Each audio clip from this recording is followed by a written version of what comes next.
Good evening, student. I'm Tuba Athar, and today I'm going to teach you Age of Revolution 1830 to 1848, and it is basically of French Revolution, and it is the chapter of history. It's first chapter, Rise of Nationalism in Europe. अब हम देखेंगे French revolution और उसमें nation का idea कैसे आया। 1789 में nationalism का आइडिया सबसे पहले फ्रेंच रेवोल्यूशन में आया था और पॉलिटिकल और कॉन्स्टिट्यूशनल चेंजेस आए जिन्होंने क्या करा, मतलब सॉवरेंटी जो थी वो मोनार्की से होकर फ्रेंच सिटीजन्स में चली गई। और शुरू से ही जो फ्रेंच रेवोल्यूशनरीज थे उन्होंने बहुत ज़्यादा मेजर्स और आइडियाज़ वगैरह उन्होंने प्रोपागेट करे जिससे नेशनलिज्म आ सकते थे। फॉर एग्जांपल उन्होंने आइडियाज़ ऑफ ला पैट्री मतलब फादरलैंड और न्यू सिटीज़न का आइडिया प्रोपागेट करा और उन्होंने एक new French flag try colour choose करा पहले वाले को रिप्लेस करने के लिए। फिर एक उनका सेंट्रलाइज एडमिनिस्ट्रेटिव सिस्टम आया जिसने यूनिफॉर्म लॉज बनाए हर सिटीजन्स के लिए, और जो रीजनल डायलेक्ट्स थे उनको डिस्करेज करा गया और फ्रेंच जो था वो उनका कॉमन लैंग्वेज बन गई। When the news of the event in France reach the different cities, तो उसके बाद क्या हुआ कि स्टूडेंट और एजुकेटेड मिडिल क्लासेस थे, उन्होंने एक जैकोबिन क्लब था उन्होंने सेटअप शुरू कर दिया। ये क्लब था बेसिकली मिडिल क्लास लोगों का, और ये लोग क्या करते थे, नेशनलिज्म के आइडियाज़ को प्रोपागेट करते थे। With the outbreak of revolutionary wars, the French armies began to carry the ideas of nationalism abroad. क्या होता है कि एक जो आइडिया है वो एक जगह मतलब इंट्रोड्यूस हुआ, फिर वो वहाँ से फैलने लगता है, दूसरी जगह पे जाता है और फिर लोग जो है उसको प्रीफर करते हैं। अब है यहाँ पे नेपोलियन जो था उसने 1804 में क्या करा कि फ्रांस को जो है अपने कंट्रोल में ले लिया। उसने बहुत ज़्यादा लॉज वगैरह वहाँ पे इंट्रोड्यूस करे, लॉज और रिफॉर्म्स। उसने क्या करा कि डेमोक्रेसी को डिस्ट्रॉय कर दिया और उसने अपना कोड लाया सिविल कोड ऑफ 1804 जिसको हम नेपोलियनिक कोड भी कहते हैं। और इस कोड की वजह से क्या हुआ कि जितने प्रिविलेज थे लोगों के बर्थ के बेसिस पे सब खत्म हो गया, इक्वालिटी बिफोर लॉ इस्टेब्लिश हो गया और राइट टू प्रॉपर्टी लोगों को सिक्योर हो गई। In Dutch Republic, Switzerland, Italy and Germany, Napoleon simplified administrative divisions, abolished the feudal system and freed peasant from manorial dues। तो उसने क्या करा, इन सब जगहों पे एडमिनिस्ट्रेटिव डिवीजन को उसने सिंप्लीफाई करा, फ्यूडल सिस्टम को ख़त्म करा और पीजेंट जो ड्यूज़ के अंदर थे उन सबको उसके ड्यूज से फ्री कर दिया। उसने ट्रांसपोर्ट और कम्युनिकेशन सिस्टम को इम्प्रूव करा, जो पीजेंट आर्टिजन्स वर्कर बिजनेसमैन थे उनको एक नई तरह की फ्रीडम मिली। However, in the area acquired, the reaction of the local population to French rule were mixed। अब क्या था कि जो लोकल पीपल थे मतलब फ्रेंच उनका जो वो था रिएक्शन था नेपोलियन के थ्रू वो मिक्स था। some were happy but some were not। initially French armies were welcomed but soon hostility emerged because there was no political freedom। क्या वो पहले तो वो खुश हुए लेकिन बाद में क्या हुआ कि जो एडमिनिस्ट्रेटिव रिफॉर्म था वो पॉलिटिकल फ्रीडम के साथ साथ नहीं जा रहा था। तो एडमिनिस्ट्रेटिव रिफॉर्म तो हो रहे थे लेकिन लोगों को पॉलिटिकल फ्रीडम नहीं मिल रहा था जिसकी वजह से वो ज़्यादा खुश नहीं थे। अब हम देखेंगे एज ऑफ रेवोल्यूशन 1830 से 1848 तक।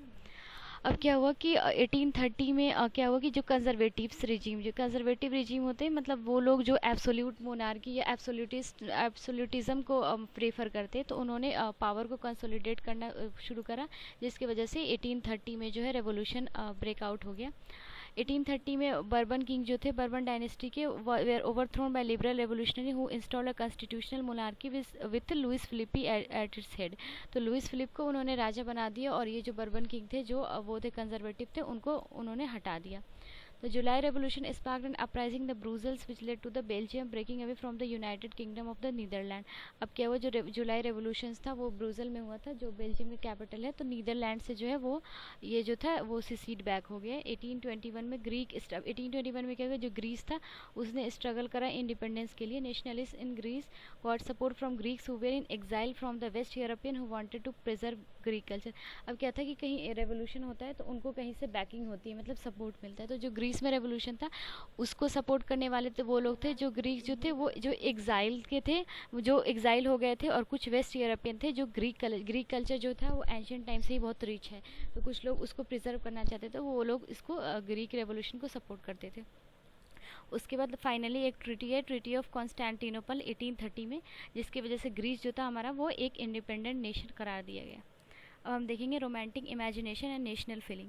क्या होता था कि कल्चर जो था वो एक इम्पोर्टेंट रोल प्ले करता था आइडिया ऑफ नेशन को क्रिएट करने के लिए। आर्ट और पोइट्री, स्टोरीज, म्यूजिक्स थे, ये सब भी बहुत ज़्यादा हेल्प करते थे नेशनलिस्ट फीलिंग को अराइज करने के लिए। रोमांटिसिज्म एक कल्चरल मूवमेंट था which sought to develop a particular form of nationalist sentiment. Language also played an important role in developing nationalist sentiment. क्या था कि जो रेवोल्यूशनरीज थे उनके अलावा जो पोइट्स थे, आर्टिस्ट, पेंटर्स थे, वो भी कुछ ऐसा करते थे जिसकी वजह से नेशनलिस्ट सेंटिमेंट जो है वो लोगों के में जाने लगे। एक रोमांटिक्स थे जैसे जोहन गॉटफ्रीड हर्डर, उन्होंने क्लेम करा that true German culture was to be discovered among the common people. जो कॉमन पीपल थे मतलब वहाँ के फोल्कलोर थे, उन लोगों के अंदर जो है ट्रू जर्मन कल्चर है। तो उनका एम्फेसिस था on vernacular language was seen to spread nationalism among illiterates. अब क्या था कि जो भी आइडियाज़ है, जो भी बुक्स जो थी या जो आइडियाज़ वो स्प्रेड करते थे वो इलिटरेट मासेस तक पहुंचना बहुत मुश्किल होता था। तो वो बोलते थे कि जो वर्नाक्यूलर लैंग्वेज है उसको हम वो करेंगे, क्या पॉपुलर बनाएंगे, तो नेशनलिज्म जो है इलिटरेट लोगों में भी पहुँचेगा, मतलब उनकी लैंग्वेज में। तो इसलिए लैंग्वेज भी एक इंपॉर्टेंट रोल प्ले करता था। And polish language was force and German was import. अब क्या हुआ, जर्मन जो है इम्पोज हो गए, पॉलिश लैंग्वेज जो थी उसको सब्जुगेट कर दिया गया। The rule of Polish came to be seen as struggle against Russian dominance. तो अब क्या हुआ कि जो पॉलिश लैंग्वेज जो यूज़ होने लगी तो ये एक रशियन डोमिनेंस के अगेंस्ट था। Russian language impose everywhere in 1831 and armed rebellion against Russian took place which was ultimately crushed.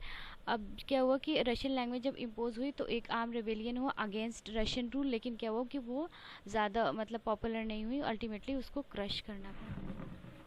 हम देखेंगे कि hunger, hardship and popular revolt, मतलब जो रेवोल्यूशन होता था उसमें लोगों को, जो स्पेशली मिडिल क्लास लोग थे, जो रेवोल्यूशनरीज थे, उनको बहुत ज़्यादा सफ़र करना पड़ता था। हम देखेंगे ग्रेट डिप्रेशन जो था, तो यूरोप फेस इकोनॉमिक हार्डशिप इन 1830s में यूरोप को बहुत ज़्यादा इकोनॉमिक हार्डशिप हो गई थी। The first half of the 19th century saw an enormous increase in population. Europe में क्या हुआ इस टाइम में, पॉपुलेशन एक्सप्लोजन हो गया। पॉपुलेशन और जो रूरल मतलब एक माइग्रेशन भी हुआ, जो अर्बन एरियाज़ में ओवर क्राउडेड स्लम्स थे वहाँ पे लोग रूरल एरियाज से माइग्रेट करने लगे। तो अब क्या हुआ कि अल्टीमेटली वहाँ पे जो है बहुत ज़्यादा पॉपुलेशन डेंसिटी बढ़ गई और जिसकी वजह से जो रिसोर्स थे वो डिवाइडेड होने लगे। तो फूड प्राइजेस जो है वो राइज कर गए और बैड हार्वेस्ट जो है जिसकी वजह से पॉपुलिज्म मतलब गरीबी जो है टाउन और कंट्री में फैल गई। 1848 में food shortage and widespread unemployment brought the population of Paris out of the road. तो लोग जो है बिल्कुल सड़क पे आ गए और लुइस फिलिप जो था उसको वो जो है वहाँ से भाग गया क्योंकि वहाँ की कंडीशन ही इतनी ख़राब थी। अब क्या हुआ कि नेशनल असेंबली बनी जो proclaimed republic granted suffrage to all adult above 21 and guaranteed right to work. तो नेशनल असेंबली बनी, उसके बाद लुइस फिलिप के भागने के बाद फिर रिपब्लिक हुआ। फिर क्या हुआ कि जो भी ग्रांटेड सफरेज मतलब राइट टू वोट सबको मिले, ऑल एडल्ट वो 21, और उनको गारंटीड करा गया कि आपको राइट टू वर्क भी मिलेगा। अब हम देखेंगे 1848 the revolution of the liberals. Liberals का क्या रेवोल्यूशन था। 1848 ए revolution led by educated middle class was underway. अब क्या था कि एक जो एजुकेटेड मिडिल क्लास का जो रेवोल्यूशन था वो उसके साथ साथ था। Main and women of the liberal middle class demanded creation of nation state on parliamentary principles, a constitution, freedom of press and freedom of association. तो ये जो लिबरल मिडिल क्लासेस थे इन्होंने डिमांड करा कि जो उनका नेशन स्टेट होगा उसका एक कॉन्स्टिट्यूशन होगा, फ्रीडम ऑफ प्रेस होगा और फ्रीडम ऑफ एसोसिएशन होगा।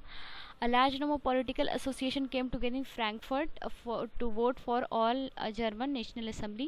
On May 1848, 31 elected representatives marched to take their place in Frankfurt Parliament convened in the church of Saint Paul. तो ये लोग हैं चर्च ऑफ सेंट पॉल में कि वहाँ पे वो करने के लिए फ्रैंकफर्ट पार्लियामेंट में अपने रिप्रेजेंटेटिव को इलेक्ट करने के लिए। The constitution drafted for German nation was headed by monarchy subject to parliament.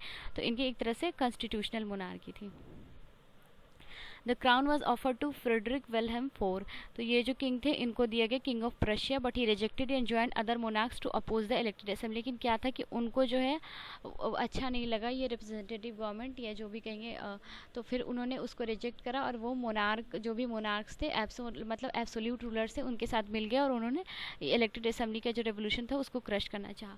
Middle class dominated the parliament and large number of women participated in liberal movement. Women form their own political association. Basically क्या होता था पहले कि women को समझा जाता था कि उनके पास कोई राइट्स नहीं है, ना ही उनको कुछ करने की सलाहियत, लेकिन ऐसा नहीं था। वहाँ की वीमेन ने जो थी उन्होंने खुद अपना पॉलिटिकल एसोसिएशन फॉर्म करा, न्यूज़पेपर फाउंड करे and took part in political meetings and demonstration, but they still were denied suffrage right during the election of the assembly. लेकिन स्टिल उनको राइट टू वोट नहीं मिली। In the years after 1848, autocratic monarchy of Central and Eastern Europe began to introduce changes that has already taken place in Western Europe before 1815. अब इनके पास ये काफ़ी पीछे थे। इन 1848 में इन्होंने ऐसे जो भी चेंजेस लाने शुरू करे जो वेस्टर्न यूरोप में 1815 से पहले ही आ गए थे। The serfdom and bonded labour they abolish both in Habsburg dominion and in Russia. तो अब इन दोनों जगह पे जो फोर्स लेबर था, बॉन्डेड लेबर, उसको एबॉलिश कर दिया गया। सेर्फडम और बॉन्डेड लेबर जो फोर्स लेबर थे, जिनको ज़बरदस्ती जिनसे काम करवाया जाता था, तो ये जो सिस्टम था वो एबॉलिश हो गया। थैंक यू, आई होप आपको समझ आ गया होगा।